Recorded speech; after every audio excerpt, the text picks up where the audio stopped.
फिर क्या होता है डिफ्यूजन कन्फ्यूजन, ठीक क्लियर हो गया। फिर आपका हम देखते हैं कि डिफ्यूजन कन्फ्यूजन हो रहा है अगर आपका, ठीक है। तो फिर आपका नेक्स्ट आपका आता है the algorithm mode which are used in block cipher are ECB and algorithm mode which are used in stream cipher CFB, ठीक है ना। सीएफबी फॉर्म में होता है और ये ईसीबी पूछा था एग्जाम में कि what is CFB and what is ECB. तो आप सिंपल आपको इसका फुल फॉर्म ही पूछा आता है, एक्सप्लेनेशन के लिए नहीं पूछते हैं, तो आप इसको एक्सप्लेन कर सकते हो क्या होता है, ठीक है। फिर नेक्स्ट हम देखेंगे व्हाट इज डिस्ट्रेस नेचर, हमारा टॉपिक क्या है डिस्ट्रेस नेचर, ठीक है। डिस्ट्रेस नेचर में क्या होगा, जब भी हम डिस्ट्रेस नेचर की बात करेंगे जब भी इसका मतलब हम क्या बात कर रहे हैं, हम बात कर रहे हैं कि जो भी हमारे डिस्ट्रेस नेचर का बेसिकली मोटिव क्या होता है, आपको मैंने पढ़ा चुके हैं पहले भी, लेकिन फिर बार देख लेते हैं क्या होता है, ठीक है। डिस्ट्रेस नेचर का मोटिव क्या होता है एक बार देख लेते हैं। क्या होता है डिस्ट्रेस नेचर में, बेसिकली डिस्ट्रेस नेचर आपका क्यों यूज़ करते हैं पहले बात करेंगे। व्हाट इज डिस्ट्रेस नेचर होता क्या है, सिग्नेचर क्या होता है पहले बात करेंगे। तो सिग्नेचर बेसिकली आपको क्या होता है, सिग्नेचर का मतलब ये होता है कि जब कहीं भी किसी पेपर पे हम साइन करते हैं, ठीक है ना, किसी पेपर पे साइन करते हैं हम लोग, या फिर मान लीजिए किसी डॉक्यूमेंट पे साइन करते हैं हम लोग, किसी भी चीज़ पे साइन करते हैं, तो साइन करने का मोटिव क्या होता है, ये मोटिव होता है हमारा कि जब भी हम किसी पेपर पे साइन करते हैं या किसी और चीज़ साइन करते हैं, तो हम कहीं ना कहीं उस पेपर के जो भी कंटेंट लिखे होते हैं उस पेपर में, उसके बारे में हमारी नॉलेज होती है पहले, फर्स्ट थिंग। सेकेंड थिंग, अगर वो पेपर किसी के पास पहुंचता है, किसी को हम सेंड करते हैं, तो उससे क्या होता है, उससे ये पता चलता है कि पेपर क्या ऑथेंटिकेटेड है, इसका मतलब साइन है, इसका मतलब बंदा इस पेपर के बारे में जानता है, ठीक है। ऑथेंटिकेशन होता है, पहले में क्या होता है आपका नॉलेज, दूसरे में ऑथेंटिकेशन एंड तीसरे में वेरिफिकेशन। अगर आपका साइन लिखा वहाँ पे बना हुआ है तो आपको वेरीफाइड करते हैं कि आप ही वो पर्सन हो जिसका ये डॉक्यूमेंट है, ठीक है ना, या आप ही वो पर्सन हो जिसने साइन किया है। तो ये 3 पॉइंट के लिए सिग्नेचर से हम लेते हैं। सिग्नेचर कॉन्सेप्ट लिया इसलिए गया था कि सिग्नेचर जो था बेसिकली जो जनरल सिग्नेचर होते हैं वो क्या होते हैं, वो वेरीफाई करते हैं, समझाते हैं कि हाँ आपने साइन किया है तो आपकी सारी चीज़ें जो हैं वेरीफाइड हैं, ऑथेंटिकेटेड हैं, ठीक है, वैल्यूबल चीज़ें हैं, आपको नॉलेज है उसके बारे में, इसका मतलब साइन का ही होता है। लेकिन डिजिटल नेचर का मतलब क्या होता है, डिजिटल नेचर मतलब होता है उसी साइन से कॉन्सेप्ट लिया गया इसमें, क्रिप्टोग्राफी जब बनाएगा हम लोग ने, क्रिप्टोग्राफी में बेसिकली आप लोग देखते होगे, मैंने पढ़ाया था कि 2 तरह के अटैक होते थे, एक्टिव अटैक, पैसिव अटैक, सारी चीज़ें होती थी, यानी क्रिप्टोग्राफी कहीं किसी किसी पॉइंट पे वीक हो जाता है या सेफ नहीं रहता है। तो हम लोगों ने डिजिटल नेचर से बनाया था कि हम उस मैसेज को एक्स्ट्रा प्रोटेक्शन दे सके, एक्स्ट्रा सिक्योरिटी दे सके, ठीक है ना, एक्स्ट्रा तरीके से उसको हम पढ़ सके और समझ सके एग्जैक्टली वो चीज़ लिखी क्या है।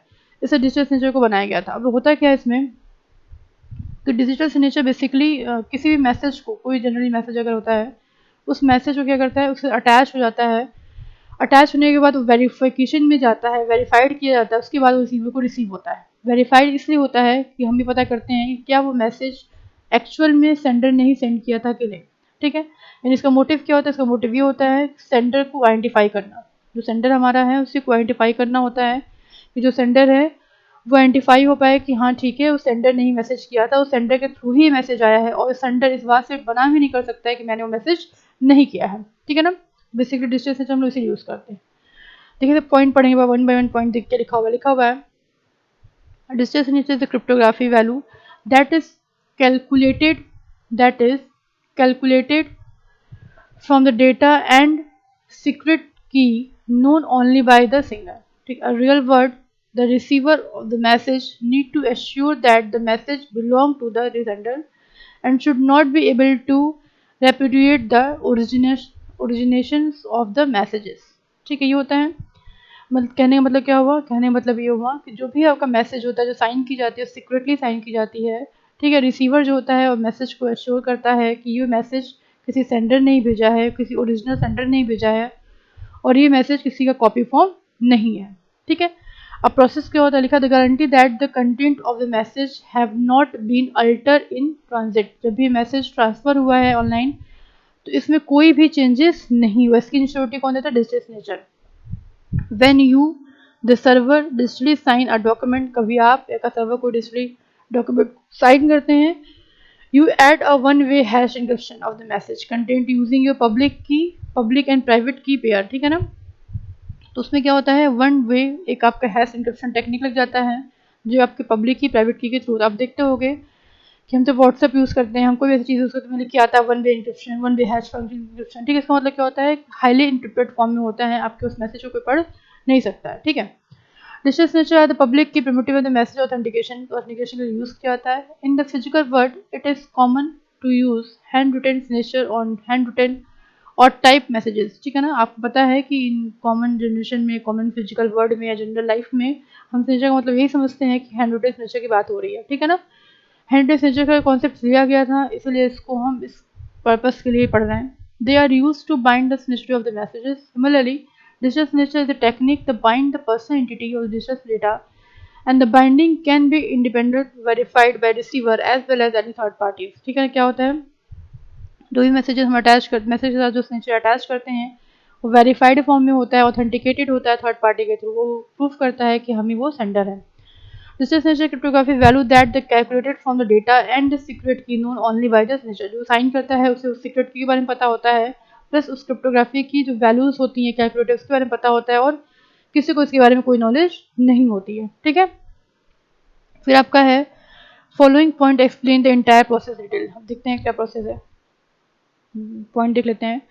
लिखा है इस person adopting the schema has a public private की पेयर। आपको पता है कि जब भी कोई हम लोग ट्रांजेक्शन्स करते हैं या जब भी कोई कम्युनिकेशन करते हैं या जब भी कोई भी काम ऐसा करते हैं ऑनलाइन, तो वहाँ पे बेसिकली क्या होता है, बेसिकली आपका ये होता है कि हमारा जो भी टाइमिंग होता है, जो भी हम कम्युनिकेशन करते हैं या जो भी मैसेज सेंड करते हैं किसी को, या ट्रांजेक्शन्स करते हैं, कोई डॉक्यूमेंट सेंड करते हैं, कोई ईमेल सेंड करते हैं, या फिर किसी फॉर्म के थ्रू अपनी डिटेल को सबमिट करते हैं, ठीक है ना।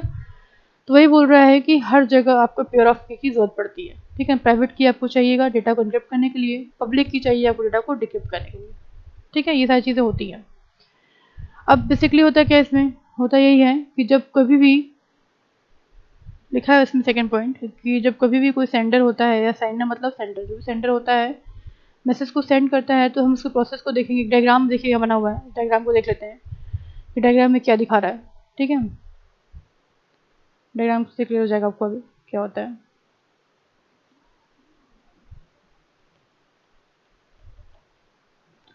ठीक है, डायग्राम देखेंगे। डायग्राम में क्या है, आपको सिंपल दिख रहा होगा कि यहाँ पे क्या है, एक हैश एल्गोरिथम यूज़ किया गया है, यहाँ भी हैश एल्गोरिथम है, ठीक है। हैश एल्गोरिथम क्या होता है देखेंगे हम लोग भी बाद में क्या होता है हैश एल्गोरिथम, ठीक है। उससे पहले हम देख लेते हैं क्या होता है, ठीक है। तो यहाँ पे हैश एल्गोरिथम है, यहाँ पे हैश एल्गोरिथम है, यहाँ लिखा original data hash values network, original data hash value network, computed hash values identical hash validity and data integrity, ठीक है। अब क्या होता है देखो, तो ओरिजिनल डेटा मतलब क्या होता है कि हमारा ऐसा डेटा जो हम ट्रांसफ़र करते हैं किसी भी नेट पे, किसी नेट के थ्रू कम्युनिकेट करते हैं। जैसे हम कम्युनिकेट करते हैं हमारी उस डेटा की तुरंत हैश एल्गोरिथम अप्लाई करके एक हैश वैल्यू निकाल ली जाती है, ठीक है ना। हैश वैल्यू निकालते हैं हम लोग, हैश वैल्यू जैसे निकालते हैं वो नेटवर्क पे जाता है आपका हैश वैल्यू। वहाँ से क्या होता है, जो आपका हैश वैल्यू वहाँ पे जाता है नेटवर्क पे, तो ऑलरेडी उस डेटा का एक और हैश वैल्यू जनरेट, दो चीज़ जनरेट होती है। एक आपको मिलती है hash value as a sender, और एक सर्वर के पास होता है उस हैश वैल्यू कॉपी, ठीक है ना। देखिए यहाँ पे लिखा हुआ है, जो यहाँ पे ओरिजिनल डेटा यहाँ लिखा हुआ है वही सेम चीज़ यहाँ पे लिखा हुआ है डेटा, ठीक है ना। तो यानी आपकी सेम चीज़ यहाँ भी आती है। अब नेटवर्क होता है, इसका क्या होता है हैशिंग एल्गोरिथम, यहाँ भी हैश वैल्यू यहाँ भी लगाया गया था हैश एल्गोरिथम, एक हैश एल्गोरिथम फिर कंप्यूट द हैश वैल्यू, यहाँ भी हैश वैल्यू निकाली गई थी, ऑलरेडी आपको हैश वैल्यू मिली हुई है, ठीक है। तो जब वो चीज़ नेटवर्क पर ट्रेवल करती है, दोनों हैश वैल्यू को मैच कराया, लिखा है रिसीव द हैश वैल्यू, जो हैश वैल्यू आपको नेटवर्क के थ्रू मिला है और जो हैश वैल्यू आपने सर्वर के थ्रू मिला है, उन दोनों को हम लोग क्या करते हैं, मैच कराते हैं, ठीक है। जब मैच कराते हैं तो हम ये देखते हैं क्या दोनों वैल्यू आइडेंटिकल है कि नहीं, और दोनों सेम वैल्यू आइडेंटिकल होती है, सेम होती है, तो हम समझ जाते हैं कि हमारा जो मैसेज है बिल्कुल ऑथेंटिकेटेड है, वेरीफाइड है, उसमें कोई भी चेंजेस नहीं हुआ है, ठीक है ना। और वेरीफाइड नहीं होता तो क्या होता है, चेंजेस उसमें हो जाते हैं, ठीक है। ये पूरा प्रोसेस आप चाहो तो स्टेप बाय स्टेप लिख सकते हो। पहले स्टेप में आप लिखोगे the sender send the message, ठीक है। After that, that message convert into hash values, and that hash value travel on network and verification for verification on network travel करता है, verification network पे जाता है। And second step में लिखोगे when verification algorithm verified that hash value using the hash algorithm and already saved hash value into the system, both are matched या both are identical, then we say that the message is authenticated, verified and not changes by any other authority, ठीक है ना। आप ये बोल सकते हो, ठीक है। इसको बोलते हैं हम डिस्ट्रेस नेचर, ठीक है। हम नेक्स्ट देखेंगे हम लोग क्या होता है। नेक्स्ट आपका लिखा हुआ इसमें, नेक्स्ट आपका है what is confusion, what is diffusion. देखिए इसमें दिया हुआ कन्फ्यूजन डिफ्यूजन रिलेशन दिया हुआ इसमें। लिखा है कनेक्शन ओरिएंटेड होता है, ये क्या होता है आपका, sorry, connection oriented services and connection less services पूछा आता है एग्जाम में, व्हाट इज क्या होता है आप बताएंगे। कनेक्शन ओरिएंटेड सर्विस क्या होता है, कनेक्शन लेस सर्विस क्या होता है। Related telephone system connection oriented होता है, पोस्टल सिस्टम होता है वो कनेक्शन लेस होता है। Connection oriented system is preferred by the long and steady होता है, connectionless service preferred by the dusty होता है। जो कम्युनिकेशन इसमें भी, तो कम्युनिकेशन इसमें भी होता है। कनेक्शन ओरिएंटेड सर्विसेज नेसेसरी होता है, connected less services not compulsory होता है, कोई नहीं है कनेक्शन लेस हो, ठीक है। इसके बाद connection oriented services is feasible, connection less services is not feasible, obvious बात है फिजिबल नहीं होता है वो। In connection oriented services is the conjunction is not possible, in connection less services conjunction is possible, obvious बात है। Conjunction मतलब होता है ट्रैफिक मतलब ट्रैफिक वहाँ मिलता है जहाँ पे हम डेटा नेटवर्क्स पे होते हैं, वहाँ पे ट्रैफिक मिलता है, वहाँ पे कॉल आपकी वेटिंग में जाती है, वहाँ बहुत सारी चीज़ें होती हैं। बट जहाँ पे कनेक्शन हो, बात हुआ खत्म हुआ, बात में बस खत्म हो गई। तो कनेक्शन में कंजेक्शन से प्रॉब्लम क्या होती है, कम होती हैं, ये सारी चीज़ें होती है, ठीक है। देख लीजिए टीएलएस देखेंगे, व्हाट इज टीएलएस। टीएलएस क्या होता है देखते हैं। TLS is a cryptographic protocol that provide end-to-end communication security over the network and widely used for the internet communications and online transactions। क्या होता है टीएलएस, एक तरह का क्रिप्टोग्राफी प्रोटोकॉल्स होता है जिसका हम यूज़ करते हैं इंड टू इंड कम्युनिकेशन में, ठीक है, ओवर द नेटवर्क के थ्रू हम इंड टू इंड कम्युनिकेशन करते हैं। And widely use for the internet communication and online transaction, और बेसिकली ये इंटरनेट कम्युनिकेशन के लिए, ऑनलाइन ट्रांजेक्शन के लिए यूज़ किया जाता है। Network security Intel the securing data against the attack while it is transit on a network. क्या करता है ये, जो आपकी नेटवर्क सिक्योरिटी होती है इसको सिक्योर करता है against attack while it is in transit on network, जो नेटवर्क पे ट्रांजिट नहीं होते हैं। To achieve the goal many real security protocol have been design, they are popular standard for the real time network security protocol such as the MMI, SSL/TLS, SSH and IPSC and mentioned earlier that these protocol work at different layer of networking models। कहने मतलब क्या होता है, सबसे पहले बात करेंगे what is TLS, what is T मतलब होता है ट्रांसपोर्ट लेयर सिक्योरिटी, ठीक है। ट्रांसपोर्ट लेयर सिक्योरिटी का मतलब क्या होता है, जैसे मान लीजिए कि आपको कहीं जाना है, ठीक है ना। बेसिकली अगर हम ट्रांसपोर्ट का मतलब जनरल लाइफ में समझते हैं तो क्या होता है, अगर हमें कहीं जाना है या हमें कहीं तक पहुंचना है या हमें किसी सामान की लोडिंग अनलोडिंग करानी है तो हम क्या बोलते हैं, हम लोग पब्लिक ट्रांसपोर्टेशन का यूज़ करते हैं। What is public transportation, public transportation जैसे ऑटो हो गया, रिक्शा हो गया, बसेस हो गए आपके, ठीक है ना। ये सारी चीज़ें क्या आती है, पब्लिक ट्रांसपोर्ट में आती है, जिनका यूज़ हम करते हैं किसी चीज़ को एक जगह से दूसरी जगह पहुंचाने में, ठीक है। ऑब्वियसली बात है, अगर हम किसी चीज़ को एक जगह से दूसरी जगह पहुंचा रहे हैं तो उस पहुंचाने में जो ट्रक वाला है, जो रिक्शा वाला है, जो ऑटो वाला है, ठीक है, अगर उससे नहीं पता होगा कि हम कहाँ जाना है मुझे, तो क्या होगा, हमारा टाइम वेस्ट होगा, हम डिले पहुंचेंगे, ठीक है। हो सकता है हमें रिक्शा चेंज करना पड़े। सेकेंड थिंग, रिक्शे वाले को ये नहीं पता है कि मैं क्या बोल रहा हूँ, समझ में आ रहा है कि तभी अंडरस्टैंड ही नहीं, क्या होगा, वो समझ नहीं पाएगा बात को मेरे, और मुझे कहीं और पहुँचा देगा। थर्ड थिंग, रिक्शे वाले का बहुत बड़ा रोल होता है किसी इंसान को उसकी डेस्टिनी तक पहुँचाने का। अगर वो उस रिक्शे वाले के साथ कुछ हो गया या उसके रिक्शे के साथ कुछ हो गया तो हम टाइमली अपनी डेस्टिनेशन तक नहीं पहुंच सकते हैं, ठीक है ना। तो कहीं ना कहीं ट्रांसपोर्टेशन का मतलब क्या होता है, आपको एक जगह से दूसरी जगह पहुंचाना, आपको डेस्टिनी तक पहुंचाना, आपको वहां पहुंचाना जहां आप जाना चाहते हो, ठीक है ना।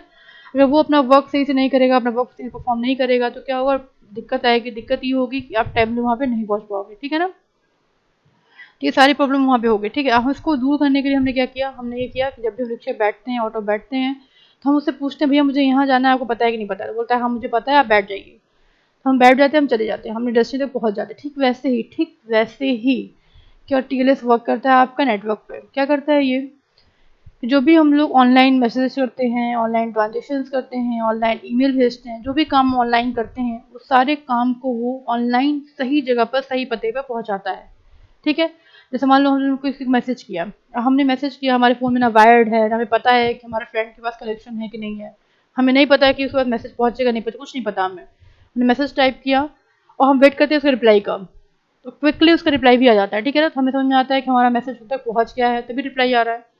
अब मैसेज को उस तक पहुँचाने का काम किसका होता है, टीएलएस का। सेफ तरीके से, सिक्योर तरीके से, ठीक है ना, उस तक पहुँचाने का काम होता है टीएलएस का। टीएलएस करता क्या है, बेसिकली यही करता है कि जब भी कोई मैसेज आप सेंड करो, जब भी कोई मैसेज किसी को भेजो आप, तो वो उसका काम यही होता है कि उस डेस्टिनी तक उस तक मैसेज सेफ और सिक्योर तरीके से वहाँ तक पहुँचा देता है। ठीक है, ये होता है टीएलएस आपका।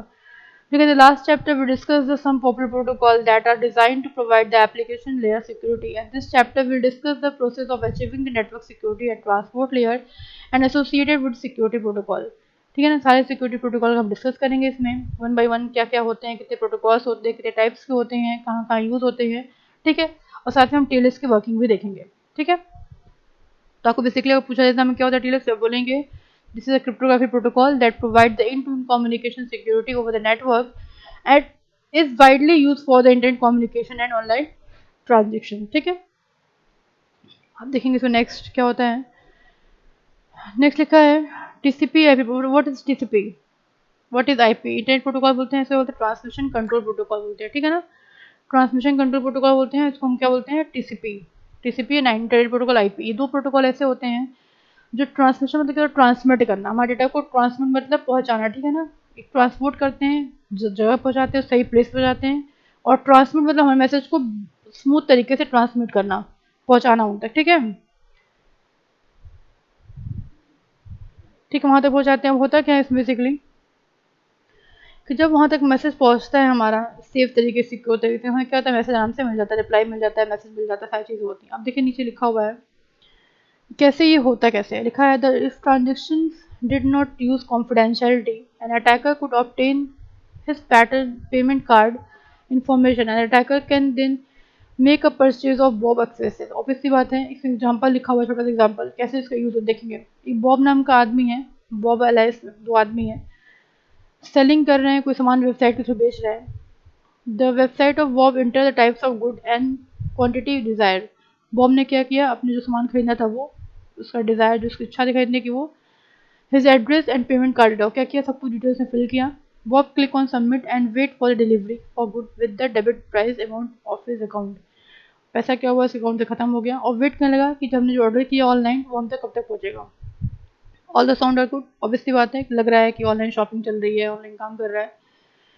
But in absence of network security, अगर यहाँ पे नेटवर्क सिक्योरिटी नहीं हुआ तो क्या होगा, Bob could be in for a few surprises, मुझे कुछ अलग तरीके से सरप्राइज। अब क्या सरप्राइज मिले हम देखते हैं अभी। ठीक है ना, कि आपको हम ये बता रहे हैं कि इस एग्जाम्पल में कैसे आपका टीएलपी जो है यूज़ किया जाता है। ठीक है ना, वो आपको बता रहा है। ठीक है, टीएलपी कैसे यूज, टीएलपी नहीं रहेगा तो क्या होगा, टीएलपी होगा तो क्या होगा। तो यहाँ पे क्या लिखा हुआ है, but in absence of the network security, मतलब यहाँ पर टीएलपी का यूज़ नहीं कर रहे हैं तो क्या होगा, अगर टीएलपी यूज़ नहीं करेंगे तो क्या होगा इसमें। ठीक है, देखेंगे। If transaction did not use confidentiality, और ट्रांजेक्शन कॉन्फिडेंशियलिटी का यूज़ नहीं करेगा, an attacker could his payment card information, attacker क्या करेगा, उससे पेमेंट कार्ड की डिटेल ले लेगा। Attacker can then make a purchase of Bob, और क्या करेगा अटैकर, बहुत सारे एक्सपेंसेस करेगा, बहुत सारा सामान खरीद लेगा जो कि बॉब के अमाउंट में ऐड हो जाएगा। If no data integrity measure is use, an attacker could modify the Bob order items and types of quantity and goods. अगर कोई भी इंटीग्रिटी मेजरमेंट नहीं लगाई गई है उस साइट पे तो बॉब क्या करेगा कि हो सकता है कि जो आपके एलिस ने जो 2 सामान मंगाया हो तो 4 सामान कर दें, पेयर ऑफ शूज़ मंगाया हो तो पेयर ऑफ क्लोथ कर दें। ठीक है ना, कुछ भी चेंजेस कर सकता है ना। इंटीग्रिटी मतलब क्या होता है, इंटीग्रिटी मतलब ये होता है कि सामान में कोई चेंजेस नहीं है, पर इंटीग्रिटी मेंटेन है मतलब कुछ ना कुछ चेंजेस उसमें हो जा रहा है। ठीक है, चेंज कर दिया।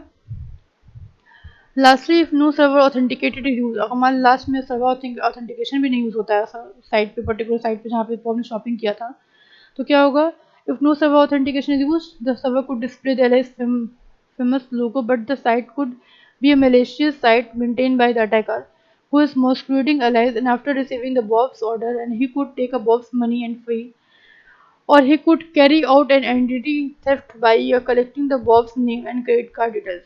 क्या मतलब हुआ, मतलब ये हुआ कि सर्वर ऑथेंटिकेशन भी नहीं होगा तो क्या करेगा, वो एलिस का सारा आइडेंटिफिकेशन को चुरा लेगा, उससे कार्ड को चुरा लेगा, डिटेल्स को चुरा लेगा, और एलिस क्या करेगा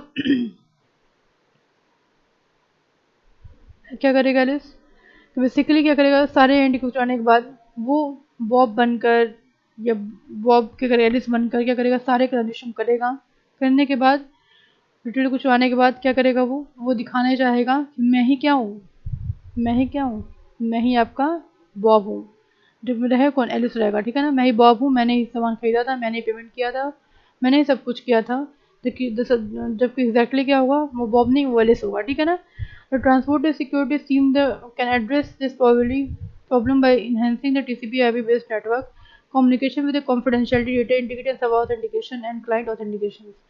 जब भी आपका टीसीपी कहीं यूज़ होता है तो उसमें 4 चीज़ें ऐड होती हैं। पहला होता है कम्युनिकेशन विद कॉन्फिडेंशियलिटी, जो भी कम्युनिकेशन उसकी कॉन्फिडेंशियलिटी हो, डेटा इंटीग्रिटी मेंटेन हो, सर्वर ऑथेंटिकेशन हो, साथ साथ क्लाइंट ऑथेंटिकेशन भी हो, ठीक है।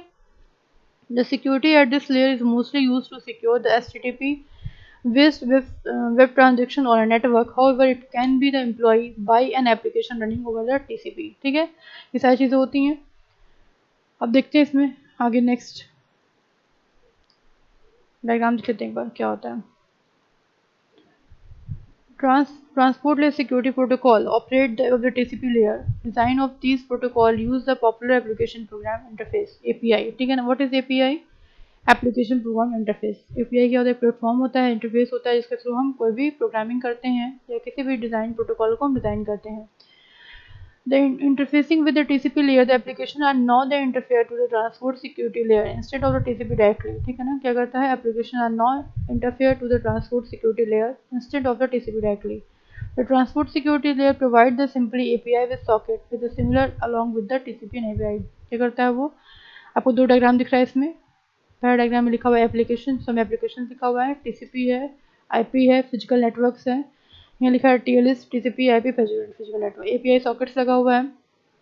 अब देखिए एक नेटवर्क में क्या है, आपका टीएलएस नहीं लगा हुआ है और एक नेटवर्क में टीएलएस लगा हुआ है। अगर टीएलएस नहीं लगा है तो क्या होगा? टीएलएस नहीं लगा है तो ट्रांजेक्शन आपका जो सर्वर ऑथेंटिकेट नहीं हो पाएगा, आपका क्लाइंट ऑथेंटिकेट नहीं हो पाएगा, ठीक है ना। आपकी जो भी आपका डिटेल्स होगा वो ऑथेंटिकेट नहीं हो पाएगा, इंटीग्रिटी मेंटेन नहीं रहेगी, कॉन्फिडेंशियलिटी नहीं रहेगी, तो क्या होगा? नेटवर्क बहुत वीक हो जाएगा। वीक हो जाएगा तो कोई भी उस पर अटैक कर सकता है। बट अगर टीएलएस यूज़ कर रहे हैं, यहाँ पे देखिए एप्लीकेशन टीएलएस टीसीपी लिखा हुआ है। अगर टीएलएस यूज़ करें तो टीएलएस क्या करेगा? मैसेज को ऑथेंटिकेट करेगा, कॉन्फिडेंशियलिटी को मेंटेन रखेगा, प्लस ध्यान रखेगा कि जो भी हम कॉन्फिडेंशियलिटी मेंटेन रखें, जो भी इंटीग्रिटी मेंटेन रख रहे हैं, उसके थ्रू कम्युनिकेशन ब्रिज जो है ब्रेक ना हो और अच्छे से कम्युनिकेट हो जाए, मैसेज वहाँ तक पहुँच जाए, इस बात का वो ध्यान रखता है। साथ साथ सर्वर को भी ऑथेंटिकेट कौन करता है? टीएलएस करता है, ठीक है, क्लियर है। नेक्स्ट देखेंगे अब। नेक्स्ट है आपका लिखा हुआ है test technique resides within the application transport layer. From the common perspective, it is the transport protocol that acts the TCP layer, enhancing with the security services। क्या होता है? पर्सपेक्टिव होता है ट्रांसपोर्ट लेयर सिक्योरिटी का, जो कि TCP layer में work करता है। और आपका टीसीपी लेयर क्या होता है? ट्रांसमिशन कंट्रोल प्रोटोकॉल होता है, जहाँ पे ये भी आपके साथ टीसीपी, आईपी और टीएलएस मिलकर नेटवर्क को सिक्योर बनाते हैं, सिक्योरिटी सर्विसेज प्रोवाइड करते हैं ताकि कोई भी डेटा आपका लीक ना हो, कोई मैसेज आपका लीक ना हो, ठीक है ना। सारी चीज़ें होती हैं। ईमेल सिक्योरिटी क्या होता है हम देखेंगे हम लोग नेक्स्ट। ईमेल सिक्योरिटी क्या होता है देखिएगा, इसमें बहुत सारी चीज़ें लिखी हुई हैं। लिखा है email hacking can be done in any of the following way. इन सब तरीकों से किसी भी ईमेल को हम क्या कर सकते हैं? हैक कर सकते हैं।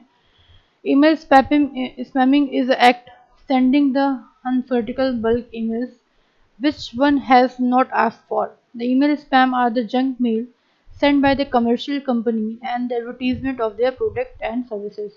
क्या करते हैं लोग?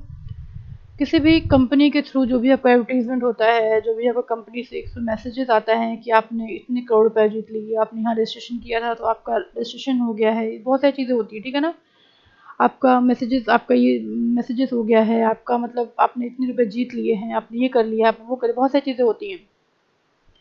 तो बेसिकली होता क्या है, ये सब चीज़ें क्या है? कंपनी के एडवर्टीजमेंट के लिए यूज़ की जाती है। कंपनी क्या करती है? कंपनी जो हमारी होती है वो जेन्युइन में कंपनी का जो एडवर्टीजमेंट होता है आपको बेसिकली एक वेबसाइट के थ्रू में दिखेगा, एक वेब फॉर्म के थ्रू में दिखेगा, ठीक है ना। उसमें कोई चेंजेस नहीं होगा। लेकिन इसमें क्या होता है, जो भी स्पैमिंग होता है, स्पैमिंग की तरह मतलब झांसा देना होता है, ठीक है। झांसा मतलब कि ऐसे मैसेजेस, ऐसे ईमेल्स आते हैं आपके स्पैमिंग में जो हमने कभी ऑथेंटिकेट नहीं किया था, हमने कभी भी उसको ईमेल के थ्रू वेरीफाइड नहीं किया, तभी हमारे पास ईमेल्स आते रहते हैं बहुत सारे, ताकि हम उस मेल को ओपन करें, हम उस एडवर्टीजमेंट को देखें, हम उनके साइट को विजिट करें, हम सामान परचेज करें, ठीक है। इसलिए स्पैम मेलिंग आती है। स्पैम मेलिंग को हम स्पैम में क्यों बोलते हैं? क्योंकि स्पैम मेलिंग जो होती हैं वो बहुत सारा वायरस कंटेन करती हैं, बहुत सारे मैलिशियस चीज़ें कंटेन करती हैं, जो कि हमारे सिस्टम के लिए, हमारे नेटवर्क के लिए, हमारे ईमेल के लिए यूज़फुल नहीं होता है, ठीक है ना। कई बार तो ऐसे मेल्स भी आते हैं जिसमें बाकायदे हमारा नाम भी लिखा होता है कि आपका नाम ये है, आपके अकाउंट नंबर का लास्ट डिजिट ये है, ठीक है ना, और आप प्लीज़ इस पे लिंक पे क्लिक करिए, आपने 50,000 रुपये जीत लिया, आपने ये कर लिया, वो बहुत सारी चीज़ें ऐसी आती हैं।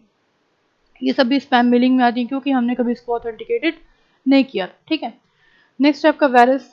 सम ईमेल में incorporate with the file containing malicious script with run on your computer may let be destroy in your computer data. क्या होता है वायरस? वायरस क्या होता है? पीस ऑफ कोड होता है जो कि मैलिशियस मतलब होता है अनवांटेड चीज़ें। मैलिशियस मतलब अनवांटेड चीज़ें होती हैं जो कि इनक्रिप्टेड फॉर्म में होती हैं, हमारे सिस्टम में इंटर कर जाती हैं, और जब भी अपने सिस्टम को हम रन कराते हैं तो क्या करती हैं, हमारे डेटा उसको डिस्ट्रॉय कर देती हैं, लॉस कर देती हैं, डैमेज कर देती हैं, और हमारे ओरिजिनल डेटा को वो मेंटेन कर, हमारे जो भी ओरिजिनल डेटा होते हैं उसको मेंटेन नहीं करती हैं, ठीक है ना, उसको डिस्ट्रॉय और डैमेज करती हैं सिर्फ। उसको हम वायरस बोलते हैं। वायरस जो होते हैं रेप्लिकेटेड फॉर्म में होते हैं, कॉपी के फॉर्म में होते हैं, तो उसको आप डिलीट करोगे तो एक अनदर एक कॉपी जनरेट हो जाता है, फर्दर डिलीट करोगे तब जाके वो डिलीट होता है, फॉर्मेट करते हैं तब जाके हमारे सिस्टम से वो हटता है, ठीक है। नेक्स्ट है आपका fishing. What is fishing? Email fishing is an activity of sending the emails to user claiming to be a limit of the enterprises. It is the main purpose is to steal the sensitive information such as username, password, and credit card details. Such a email contain link to website that are the infected with the malware and directly the user to enter the details of a fake website whose look feel are same to the legitimate one, ठीक है ना। कहने मतलब क्या हुआ? Fishing का मतलब क्या होता है? पहले जो यहाँ फिशिंग लिखा है PHISHING फिशिंग, हम लोग फिश बहुत लोग फिशिंग मतलब समझते हैं फिश, खाने वाली फिश। तो जो खाने वाली फिश होती है उसी से लॉजिक इसको भी लिया गया, बताती हूँ कैसे लिया गया। बेसिकली क्या होता है, हम लोग फिश जब पकड़ने जाते हैं तो जो क्या फेंकते हैं, जाल फेंकते हैं। जाल फेंकने जाते हैं तो कुछ खाने का सामान ही फेंकते हैं, ठीक है, ताकि फिश आए खाए उसको, हम जाल बिछाएं हम पकड़ लें। इसका मतलब हम कहीं ना कहीं फिश को क्या कहते हैं, अट्रैक्ट करते हैं। अट्रैक्ट करते हैं ताकि वो हमारे पास आए, उसको हम पकड़े और फिर हम लेके चलते हैं वहाँ से, यही काम करते हैं। ठीक वैसे ही फिशिंग टेक्निक यहाँ पे लगाई गई। यहाँ पे क्या होता है कि जब भी कोई भी जैसे मान लीजिए हमने कोई वेबसाइट है, हम बहुत बार उसको फ्रिक्वेंटली विजिट कर रहे हैं, फ्रिक्वेंटली जाके बहुत बार देख रहे हैं उसको हम, कोई गेम की वेबसाइट हो गई, कोई ऐसी वेबसाइट जो आप रोज ही देखते हो, डेली बेसिस विजिट कर रहे हो, आप उसको देख रहे हो, एक्टिविटी परफॉर्म कर रहे हो। तो बेसिकली लोग करते क्या है, लोग आपके सारे ऑब्जर्वेशन को वॉच आउट करते हैं, देखते रहते हैं। आप जब भी कोई काम बहुत सारा टाइम स्पेंड कर रहे हो, आपको उसके रिगार्डिंग, उस पर्टिकुलर साइट के रिगार्डिंग क्या करते हैं, बहुत सारे मेल भेजते हैं, बहुत सारे लिंक सेंड करते हैं, ठीक है। लिंक जैसा ऐसा कुछ ऐसा होता है कि 10,000 जीत गए, 12,000 जीत गए, आपका नाम ये है, आपके अकाउंट में इतने रुपये क्रेडिट हो जाएंगे, आप लिंक पे क्लिक करिए, ठीक है। या फिर ऐसे बहुत सारे मैसेज आते हैं। बेसिकली सारे मैसेज क्या होते हैं, फेक होते हैं, ठीक है ना। फेक वेबसाइट्स होते हैं, सारे फेक होती हैं। ये कोई भी मैसेज ओरिजिनल नहीं होते हैं, ठीक है। ओरिजिनल नहीं होते हैं इसका मतलब क्या होता है, उस मैसेजेस से हमारा कोई मतलब लेना नहीं होता है। उस मैसेजेस में जो भी चीज़ें होती हैं वो हमें कहीं ना कहीं एक तरह से अटैकर बोल सकते हो या हैकर बोल सकते हो, जो ऑलरेडी चाहते हैं कि हम उस साइट को विजिट करें, हम उस लिंक को ओपन करें और हमारे सारी डिटेल्स को वो एक्सेस कर लें। बेसिकली ऐसी अटैकिंग के लिए यूज़ की जाती है, ठीक है ना।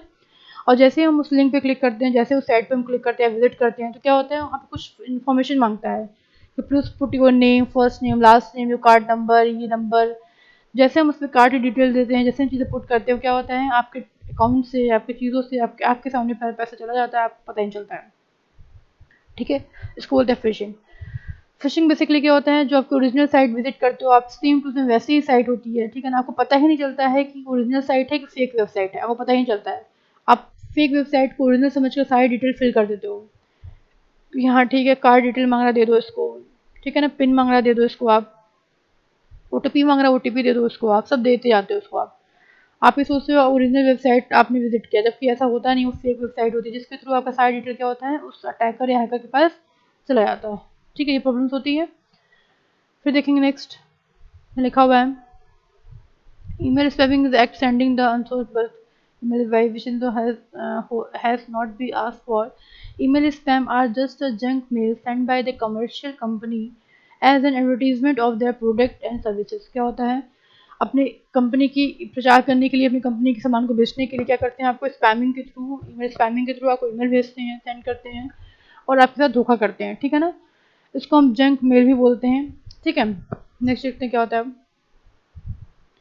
ये आपके सारे SMTP जो होता है, ठीक है ना, SMTP हो गया आपका, सब प्रोटोकॉल्स जितने भी होते हैं, ये सारे प्रोटोकॉल्स क्या होते हैं, इंटरनेट मेल के लिए यूज़ किया जाता है। पहले बात करें SMTP की, सिंपल मेल ट्रांसफर प्रोटोकॉल। ये प्रोटोकॉल आपका 1982 में प्रपोज किया गया था। इस प्रोटोकॉल का मतलब होता है कि ये आपके सिंपली जो मेल होता है, मेल कंटेंट होता है, आप वन क्लाइंट से दूसरे क्लाइंट तक पहुँचाता है, ऐसा काम होता है, ठीक है। लिखा है, when you send a email, your email client send it to a email server which further contact the recipient mail server using the SMTP client. मतलब क्या करता है, एक क्लाइंट सर्वर से दूसरे क्लाइंट सर्वर को अटैच करता है या आपके ईमेल को सही जगह पहुंचाता है। These SMTP command the specific senders and receivers email address along with the message to the sender। क्या करता है, along with the message और sender के साथ इस मैसेज को भेजता है, ईमेल एड्रेस भी अटैच करता है ताकि वो आइडेंटिफाई कर सके कि ईमेल कहाँ से आया है।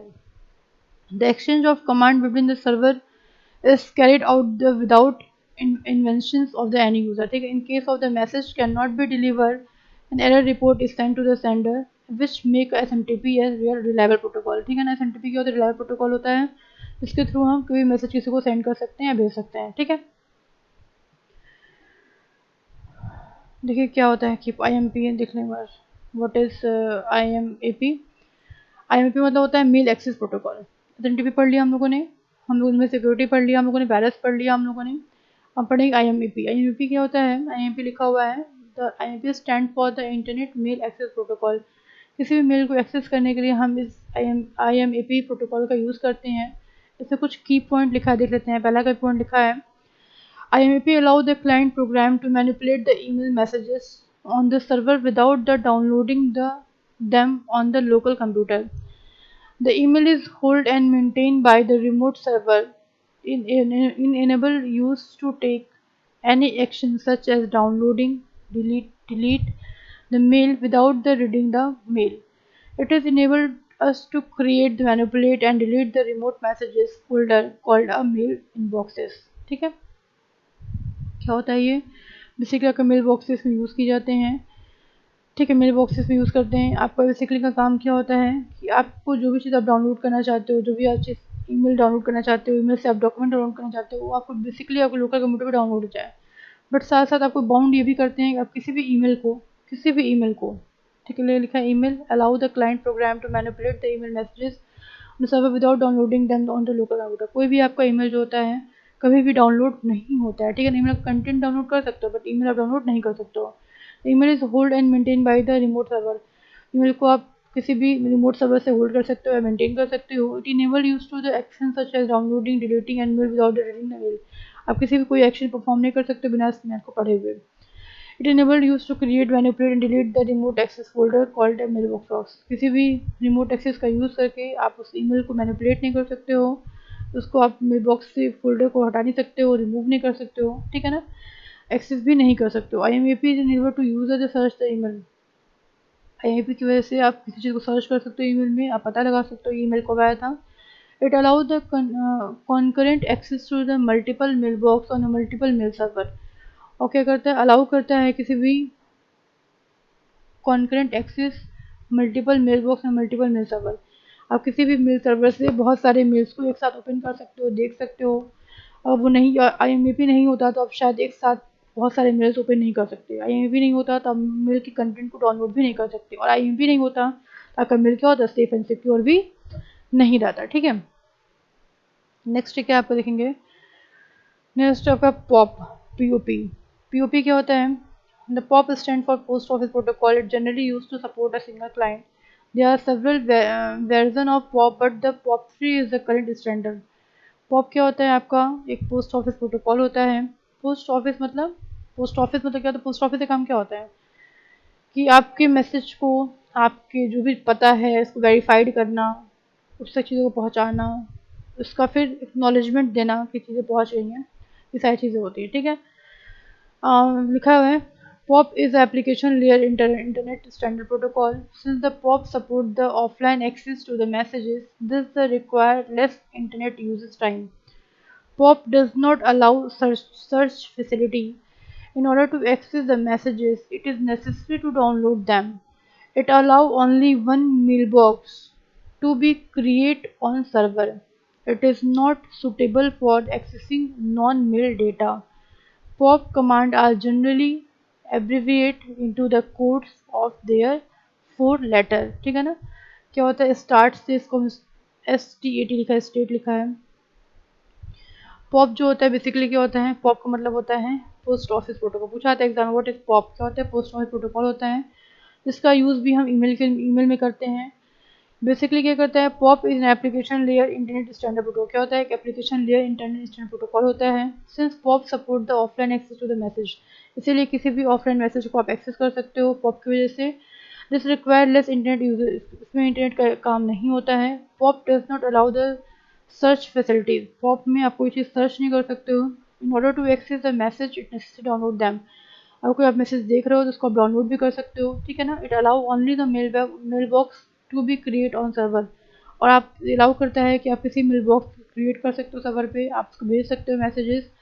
मेल बॉक्स मतलब होता है, मान लीजिए आप बहुत सारे फोल्डर क्रिएट करते हो ना, इनबॉक्स में बहुत सारे फोल्डर आते हैं, इंपॉर्टेंट फोल्डर करके आते हैं, यहाँ पे बनाते हो बहुत सारी चीज़ें बनाते हो, उसमें आप जो फोल्डर क्रिएट करते हो ना वो पॉप की वजह से क्रिएट करते हो। पॉप को आप पाथ दे देते हो तो सारे आपके मैसेजेस जो होते हैं आपको उसी मेल बॉक्स में ही आते हैं, ठीक है।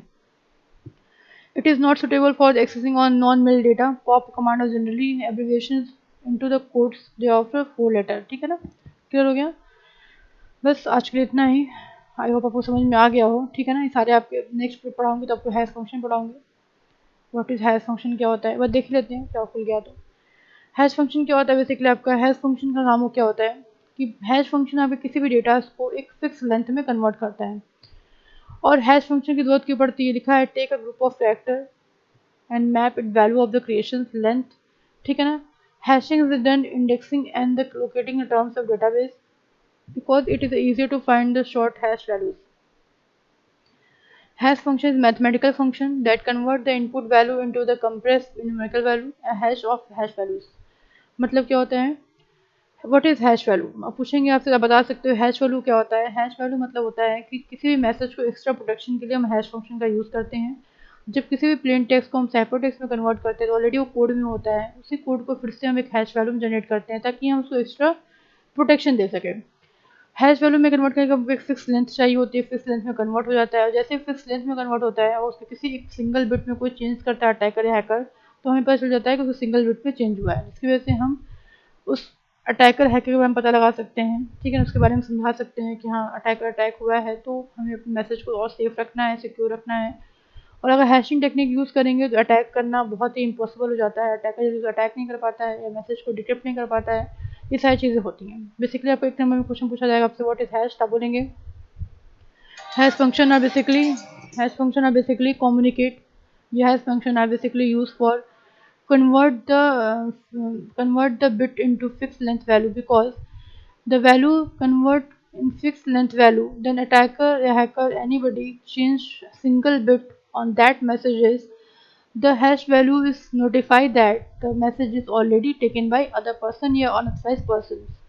If not change length of messages, then hash function verified this message are fully verified and verifications and cannot change on the messages, ठीक है। ये सारी चीज़ें होती हैं, ठीक है।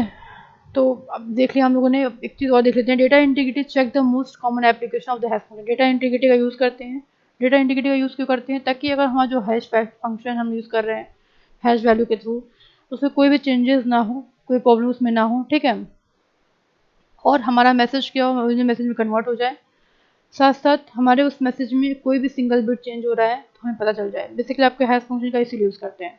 आप सब लोग को पता है कि जब भी प्लेन टेक्स्ट साइफर टेक्स्ट में कन्वर्ट करता है, एक कंप्रेस कोड फॉर्म में कन्वर्ट करता है, उसी कोड को फर्दर हम हैश वैल्यू में कन्वर्ट करते हैं ताकि हम उस हैश वैल्यू को अपने पास स्टोर रख सकें, और जब भी हमें वेरीफाइड करना होता है सर्वर के थ्रू या किसी ऑथेंटिकेट पर्सन के थ्रू तो उसको हम वेरीफाइड भी कर सकते हैं, ठीक है। इसी को हम बोलते हैं हैश फंक्शन, ठीक है। क्लियर है? नेक्स्ट देख लेते हैं, आपका यूनिट 5 स्टार्ट हो गया, चलिए यहीं तक नेक्स्ट देखेंगे, पढ़ेंगे फिर नेक्स्ट टाइम में, ठीक है। Thank you.